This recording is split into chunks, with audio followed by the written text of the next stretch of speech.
Screen पे एक शख्स देख रहे हैं आप। कौन है ये प्राणी है Victor Gao, vice president of the centre for China and globalisation. इन्होंने एक बयान दिया है और अमेरिका को सीधे सीधे धमकी जैसी दे दी है। आज से पहले कभी भी ऐसा देखने को नहीं मिला था कि चाइना ने इस तरीके का जवाब दिया हो अमेरिका। जहां एक तरफ विक्टर गाउ का बयान बड़ा चर्चा में आ रहा है, तो वहीं दूसरी तरफ डोनाल्ड ट्रंप का सोयाबीन नहीं बिक रहा है और इन्होंने सोयाबीन को मेक सोयाबीन ग्रेट अगेन वाला नारा दिया है। आखिरकार क्या चल रहा है और अब क्या डोनाल्ड ट्रंप के लिए नई मुसीबत खड़ी हो रही है? इन सब के बीच में साउथ चाइना सी में भारत अपने युद्धपोत लेकर क्यों पहुंचा है, जानेंगे जियोपॉलिटिक्स में क्या कुछ चल रहा है। हमेशा की तरह जानने को मिलेगा बहुत कुछ। आइए जानते हैं इन खबरों को विस्तार से। स्क्रीन पर एक ट्वीट देख रहे हैं आप। डोनाल्ड ट्रंप ट्वीट करते हैं और कहते हैं कि सोयाबीन के किसान जो हमारे देश में हैं वो बुरी तरीके से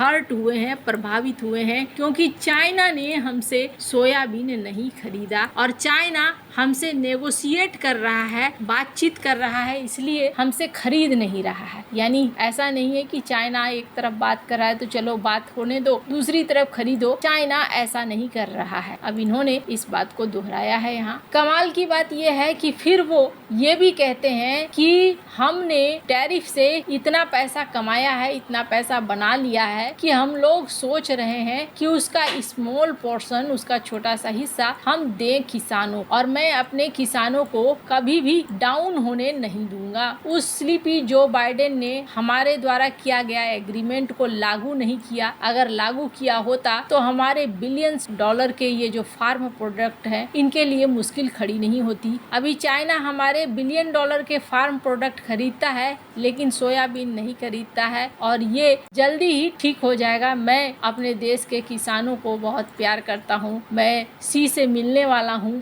और जल्दी ही सोयाबीन पर बातचीत करूंगा। Make soybean and other raw crops great again. America को ग्रेट बनाते बनाते अब ये सोयाबीन को भी ग्रेट बना रहे हैं। अब इस ट्वीट का क्या मतलब है? इस ट्वीट का मतलब है कि एकदम गर्दन पकड़ लिया है चाइना ने ट्रंप का, और ना ये इसका आजमाया हुआ ट्रिक है। साल 2018 में भी चाइना ने ऐसा ही किया और तब जाके डोनाल्ड ट्रंप को समझ में आया था कि नहीं, चलो बैठकर बातचीत करते हैं, और एक बार फिर से यही सीन आ गया है। सोयाबीन को खरीद ही नहीं रहा है और चाइना बातचीत के लिए विवश कर रहा है। चाइना आखिरकार इतना आक्रामक क्यों हो रहा है? आपको बता दूं, चाइना सिर्फ इस जगह पे आक्रामक नहीं है। एक प्राणी को देख रहे हैं आप, गाओ। ये हालांकि हमेशा ऐसे स्टेटमेंट देते हैं जो काफी कठोर होते हैं। अब इन्होंने एक नया स्टेटमेंट दिया है। मैं चाहती हूँ थोड़ा सा आप उस स्टेटमेंट को सुने, क्योंकि वो स्टेटमेंट एकदम से ऐसा है जो अमेरिका कभी नहीं सुनना चाहे। China will never allow the United States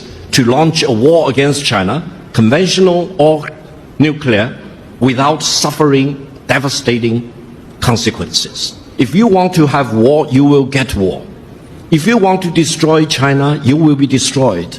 If you want to impose nuclear war on China, you will be wiped out by nuclear war. This is very serious. China's policy is very clear. China will not fire the first shot, but China will not allow you to fire the second shot. इन्होंने यहाँ पर कहा कि तुम अगर चाहते हो हमसे युद्ध करना तो तुम्हें युद्ध मिलेगा, अगर तुम हमें बर्बाद करना चाहते हो तो हम तुम्हें बर्बाद कर देंगे। आखिर चाइना कितना आगे बढ़ चुका है? इन्होंने कई मौकों पर कहा है कि अमेरिका के टक्कर में अब हम नहीं हैं, बल्कि हम अमेरिका से आगे निकल चुके हैं। अभी अगर बात करें तो कहा जा रहा है कि चाइना एक ऐसा डिफेंस सिस्टम बनाना चाहता है जो गोल्डन डोम से कहीं आगे हो, और इस डिफेंस सिस्टम से एक साथ हजारों मिसाइलों को ट्रैक किया जा सके और रोका जा सके। हालांकि इसके बारे में बहुत ज्यादा डिटेल नहीं आई है। स्क्रीन पर जो आर्टिकल देख रहे हैं बस उतना सा ही डिटेल है। कैसे ये काम करेगा ये प्रोटोटाइप है, अभी ये कुछ फाइनल नहीं है, पर हाँ रूपरेखा बता रही है कि अमेरिका के लिए चाइना अब एक ऐसा सिरदर्द बनता जा रहा है जो सिरदर्द हैंडल करना अमेरिका के लिए मुश्किल होगा। और अमेरिका अभी क्या कर रहा है, सारे देशों के साथ पंगे ले रहा है। डोनाल्ड ट्रंप के नेतृत्व में अगर आप देखें, यूरोप के साथ भी अमेरिका पंगे ले रहा है, भारत के साथ भी पंगे ले रहा है, जो भी है सबके साथ पंगे ले रहा है कि मुझे टैरिफ चाहिए, मुझे पैसे चाहिए, और उसी दिशा में ये काम कर रहे हैं। ये लोग सोच भी रहे हैं कि चाइना को पनिशमेंट मिलना चाहिए, लेकिन वो चीज अभी हो नहीं पा रही है। स्क्रीन पर एक आर्टिकल देखिए। ऑस्ट्रेलिया की तरफ बड़े आक्रामक तौर पर बढ़ रहे हैं डोनाल्ड ट्रंप की मुझे रेयर अर्थ मटेरियल चाहिए, चाइना की मोनोपोली को हमें तोड़ना है। चाइना ने रेयर अर्थ मटेरियल को भी रोक रखा है जो हमारे लिए मुश्किलों को खड़ी कर रहा है। इस तरीके से चाइना ने एक तरीके से घेर कर रखा है डोनाल्ड ट्रंप को, और डोनाल्ड ट्रंप की मुश्किलें डे बाय डे बढ़ती चली जा रही है। इन मुश्किलों के बीच में ये पंगे लेने से भी बाज नहीं आ रहे हैं। हालांकि कहा जा रहा है कि जल्द ही मलेशिया में जो अपेक की बैठक होगी, उस बैठक में हो सकता है पीएम मोदी और डोनाल्ड ट्रंप की मुलाकात। हालांकि अपेक में ही कहा जा रहा है कि डोनाल्ड ट्रंप शी जिनपिंग की भी मुलाकात हो सकती है, जिस मुलाकात में ये सोयाबीन का मुद्दा उठाने वाले हैं। अब सोयाबीन के बदले में डोनाल्ड ट्रंप को क्या कहेंगे शी जिनपिंग या क्या मांगेंगे,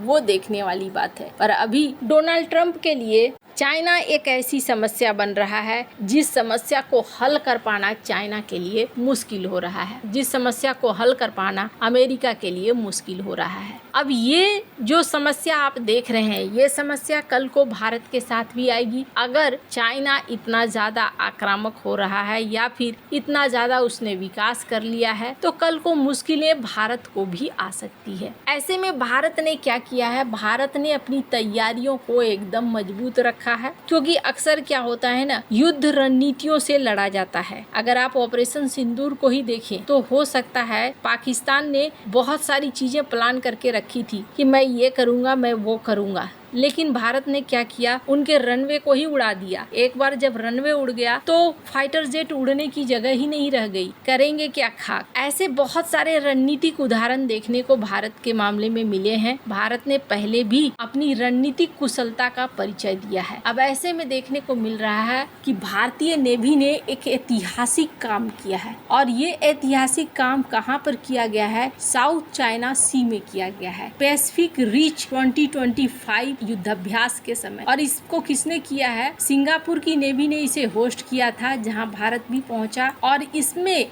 अगर कोई सबमरीन डूब रहा है तो उसे कैसे बचाया जाएगा, इसको लेकर पूरा काम था। फॉरेन सबमरीन्स के साथ मिलकर इस युद्धाभ्यास को किया गया। 3 दिन का ये ऑपरेशनल विंडो था, जिसमें साउथ चाइना सी के अंदर भारत ने ये युद्धाभ्यास किया कि अगर सबमरीन किसी तरीके से दुर्घटनाग्रस्त हो जाती है तो किस तरीके से उसे बचाया जा सकता है। जाहिर सी बात है, साउथ चाइना सी में इस तरीके का परीक्षण चाइना को पसंद नहीं आएगा, लेकिन भारत तरीके के परीक्षण कर रहा है। इसके एक वीडियो को देख रहे हैं आप, जिस वीडियो में दिख रहा है कि किस तरीके से अगर कोई सबमरीन डूब जाए तो उसे बचाने का कार्यक्रम ड्रोन की सहायता से और भी कई चीजों की सहायता से की जा सकती है। वैसे आपको क्या लगता है, इन सब मामले में आपकी क्या राय है, कमेंट कर जरूर बताएं। जल्द मिलते हैं अगले वीडियो में नई खबर के साथ।